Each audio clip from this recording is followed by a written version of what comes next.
special occasion for us. We're going to introduce a few people today. Young Giancarlo, wave your hand. Yeah. He's following suit right now. Oh yeah, you can come up. When you have young guys like this, doesn't he look handsome? Giancarlo, you look amazing. You're a good example of how everybody should. Soon we'll introduce also to Gina, and then Miriam. Those of you who came to celebrate the Burlington, you know how amazing she is. And then Puneet and Sandeep, you can have a seat. We'll bring you up again. Because sometimes in life, we have to look back in time. When we competed, it was something that we loved to do. Beverley started when she was 8 years old. In merry old England? Yeah, no, I was 8 when I started doing ballroom specifically. It wasn't ballet just tap, it was ballroom specifically. And then as my family emigrated to Canada, it took a few years to actually find the dance scene, but then at 18 I started competing. And therein lies probably everything that, well, most everything that you see the result of up on the screen. You know, you have those moments where life seems to flash you by. Yeah, this is it. It's flashing. Yeah. So I mean, that was sort of my journey into the wonderful world of ballroom dancing. So out of this history, the Museums of Burlington were inviting people from the community. I'm just going to have Miriam speak a little bit to this. Good evening, everyone. My name is Miriam. I'm the manager of events and public programs here at the museums. Thank you for coming this evening. We did do a case for our community curator program. Resilience in Rhythm, a dance story across generations. This exhibit traces the evolution of dance instruction and entrepreneurship through changing technologies and cultural shifts, from the analog era of handwritten choreography notes and VHS tapes to today's creative collaborations with artificial intelligence. This is more than a history of dance. It's about how human creativity adapts, how we keep moving, connecting, and finding meaning as technology changes around us. Each new innovation has been like a new partner entering the dance floor. Robert and Beverley are 3-time Canadian and 2-time North American Ballroom Champions who represented Canada at 5 World Championships. They have appeared on such television shows as The Marilyn Dennis Show, Dragon's Den, Participations, Get Inspired, Get Moving, Fitness Campaign, and CHCH Television. They are recipients of the Burlington Accessibility Award in Education from the City of Burlington. This Community Curator exhibit program is a new initiative by the Museums of Burlington curatorial staff that provides local residents with an opportunity to tell stories that celebrate Burlington's creativity, history, and sense of connection. Resilience in Rhythm features vintage ballroom costumes, trophies, and memorabilia from danceScape's early days, along with digital artifacts, interactive videos, and AI-powered storytelling that visualize how technology has shaped both the dance industry and the human spirit. The installation also reflects Robert's research into his Chi theory of everything, QTOE, and information theory of everything, ITOE, exploring how energy, consciousness, and information move through all living systems like waves returning to an ocean. AI is not a replacement for creativity, but a new partner in the choreography of thought.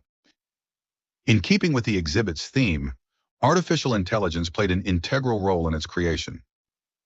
From visual branding and exhibit concept design to writing, imagery, and storytelling, AI tools were used as co-creative partners to help shape the narrative, graphics, and visitor experience. AI-assisted systems such as ChatGPT, Gemini, and Claude contributed to the development of exhibit text, timelines, and visual layouts, demonstrating how human imagination and machine intelligence can collaborate to produce something deeply meaningful and emotionally resonant. Working with AI on this project felt like having new dance partners. Each system has its own rhythm and personality. Together, we explored what it means to create art and science that is both human and technological, a reflection of the world we're stepping into. From desktop publishing to live streaming and now AI co-creation, Resilience in Rhythm reflects a 25-year evolution of danceScape, from studio to community ecosystem. The exhibit celebrates how technology has amplified human connection, helping individuals rediscover confidence, heal from loss, and find joy in shared rhythm. The dance of the future is not between two bodies. It is between human hearts and intelligent systems, learning to move as one. We invite you to reflect on your own dance with technology, how digital tools, community, and creativity shape life stories. Resilience in rhythm demonstrates that while technologies evolve, the rhythm of humanity remains constant: empathy, resilience, and connection.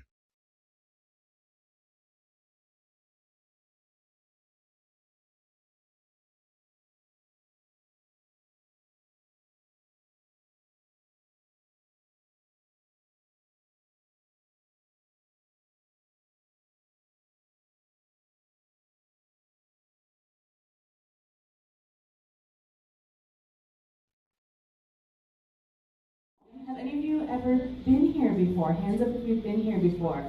We are places that embrace community. The one gallery you were in, our Iron-Willed Women in STEM gallery, that is a new exhibit that is here until March of next year. And we actually switch that exhibit space every 4 to 6 months. There's always something new coming from somewhere in Canada to that space. We have great programs for kids here, great programs for adults, great inclusive programs for adults of varying abilities. So we're really about a community space here, and we invite you to come back with anybody who you think might enjoy it as well. Thank you, Miriam. So that brings us a little bit to our past, and if you've seen some of the things that we've put on display, how many of you remember VHS and videotapes? Well, yeah, sadly, right? How many of you still have VHS? Yeah. How many of you cleaned out your parents' homes and had VHS and tons of VHS players and that?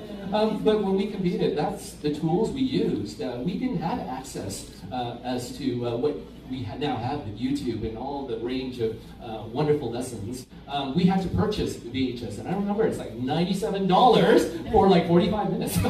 And I'm going, oh gosh, my $97 didn't give me much information. But then coaching, we went to the best coaches. First, initially, our core coach, which kind of put us together. My parents started first dancing. Even when we got together, we had to visit, had visiting coaches. And the expenses that we paid on that, it's enough to buy a house. Well, I think we tallied it up. It was like $40,000 a year. A year. And we were not doing some of the things other people were doing. So you know, it's an expensive hobby to have. Yes. But I mean, every vacation day we ever had from our day jobs went into competing, into traveling, into everything we did, really for dancing. And some people would say, well, that's what a sacrifice. And we're like, you no, don't think about that's what we wanted to do, and we were supported as well very much through our. My parents were a support system for us right from the beginning, and this would have been a wonderful thing for them to have been with us at. But they were with us in most competitions all over the world. Actually, they traveled with us. And so we have those wonderful memories from them. Yeah. And Robin's parents competed as well. Yeah. So, and many of you, and thank you for your condolences. As many of you, my father just passed on October 28th. So you can see I like to keep busy, so it keeps your mind off different things. But if you have seen on the main table, his Canon player, that would have been the camera he used in the 1960s. So it sees from there to the cell phone that Natalie has. How technology has changed over the years. For myself, I worked in a software company for a decade doing marketing communications. Initially, I thought I wanted to go into accounting. So I was a research manager for at least a year and a half, and then there was this new burgeoning thing coming out, and it was desktop publishing. So I learned desktop publishing and said, okay, I got to learn this because I want to get into marketing. And then thankfully there was headhunters, I don't know if they still exist, recruiters, then sent my resume into a recruiter and says, oh, I've got a perfect match for you. And it was a startup software company here in Burlington. They were doing computerized maintenance management systems. I go, what the hell is that? Oh, sorry, children in the room, what the heck is that?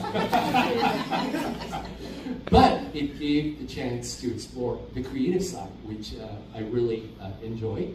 And from there into marketing presentations and events and trade shows, got to travel all over the world. And how amazing it is when you're in your 20s to be able to have that opportunity to do that. So while doing that, technology continued to change.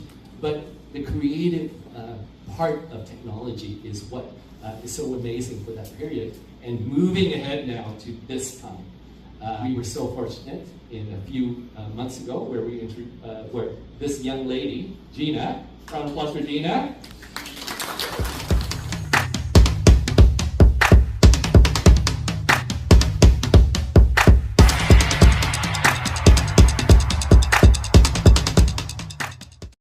Round of applause for Gina. So hi everyone, my name is Gina. Near the end of July, I reached out to Robert and members at danceScape because I was very motivated to start my own initiative. So it's called Rise the Rhythm. My goal with this is to connect people, like no matter the financial barriers or any other challenges that you might face, we're all people at the end of the day. And it's really important that we all connect in any way that's possible. And for me, what really helped me in the past was dance. So I've been a dancer for a couple of years now. And then when I wanted to compete in Canada, unfortunately the cost was a little too much for my family, so we couldn't really afford it. And then that's kind of what fired Rise the Rhythm up. I really felt that I'm sure I'm not the only person who's been through this, and it's really heartbreaking when you want to do something and you're passionate and you have the talent, but there's barriers. So I reached out to them. They were very, very kind. They were very informative, and they helped me start this project. And right now we're looking for a core group of students who are interested. Essentially, the project, the initiative, is for students and children, but as we talked about this before, we're hoping to get families in on it as well. So if you're interested, you can always talk to me about it. You can talk to Robert and Beverley. But if you're not interested, you can always nominate a student, a child, or a family who you think will benefit from this. As Gina said, it's so important. Many of us came from other countries. Myself from Malaysia, Beverley from Britain. Mexico? Mexico? Yeah! Not to exclude anybody else. Brazil. Huh? Brazil. Where? Brazil. Oh, Brazil! Yes, yes. And I think that's one of the amazing things that we can come to a country like Canada. Oh, Philippines.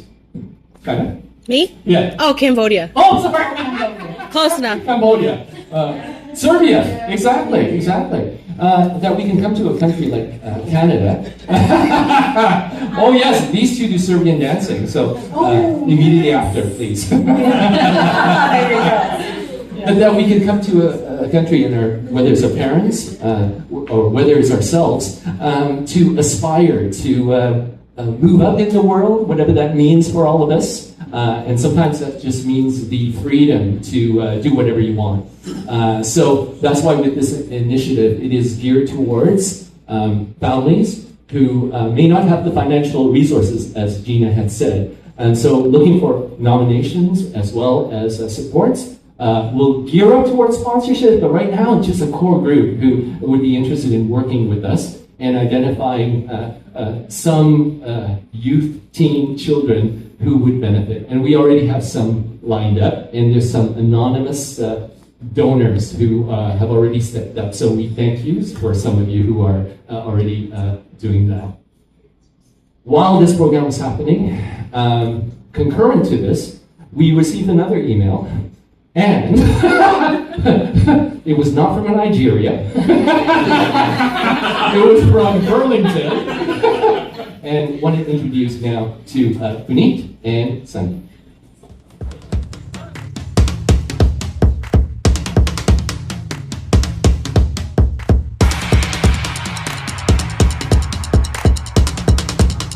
Many of us came from other countries. Myself from Malaysia, Beverley from Britain. Mexico? Mexico?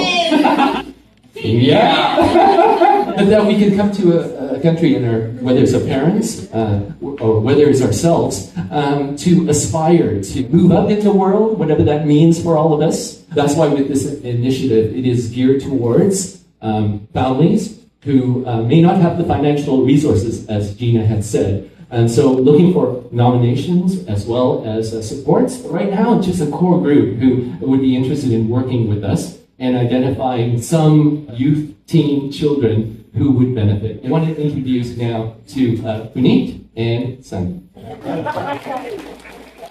Hey everyone, my name is Puneet, and this is my husband Sandeep, boys. So one is grade 12 kid, and then the other one is grade 5 kid. So they're home. Yeah. but we are here to meet you guys. I love this audience, and this is a privilege to be here. Thanks to Robert and Beverley for giving us this opportunity and being a part of this cause. It's a great cause that you guys are trying to be a part of, and we love to be here. So we are proud owners of a program called UC in Burlington. It is a mental math school for ages 5 to 13. And then we also have a robotics program for them, and it goes up to 16 years of age. So we would be happy to give everybody here, or anybody who you know, and then you can tell them like you met us here, and then refer them to us. We would give them a free trial class, whosoever comes in, and then a free registration from our side. They can come, have a trial class, see if it looks good to them, and join it. It is a well-renowned program. It's not something new here. 20 years in Canada, but it's been in existence since 1993. So it's an Abacus-based mental math program, and it actually builds confidence in kids. It's like overall brain development and lots of confidence. I've seen my students gaining confidence within like 2 months. So kids who came with a complaint that they were not able to do the test well, they were not able to complete the questions well, within 2 months, I'm seeing them getting 100% marks. So that's the confidence we want from the kids. So this program is incredible. Most of here Canadian students do not know about it. And Abacus is a well-known tool which is used in Asian countries a lot since years. And I feel like if we introduce that at early age, kids can do magic. They are incredible, and they have like, their brains work way faster than ours. They can do miracles there. So I mean, they do calculation in seconds. So which is amazing. Even if I'm trained, I am not able to teach them that way. I teach them, but then I'm not that fast. They are faster than me. So that's about the UC Mass. And then robotics is, again, as in we learn these days lots about robotics, right? We do coding as well. But again, robotics is not only robotics and coding. Again, it gives them confidence. It's building confidence in them right at an early age, so that when they become an adult, they're way better, right? What we expect from them, they'll give us more in the community. So that's what we are here for. And we'd love to see some of you in our center. Whenever you would like to come, we are located at Appleby and 407 on the other side of Burlington. Though it's 10 minutes from here, it's not too far. But yeah, love to see you guys there. And anybody who you refer to, we would love to give them that offer. That's awesome. Thank you so much for being here.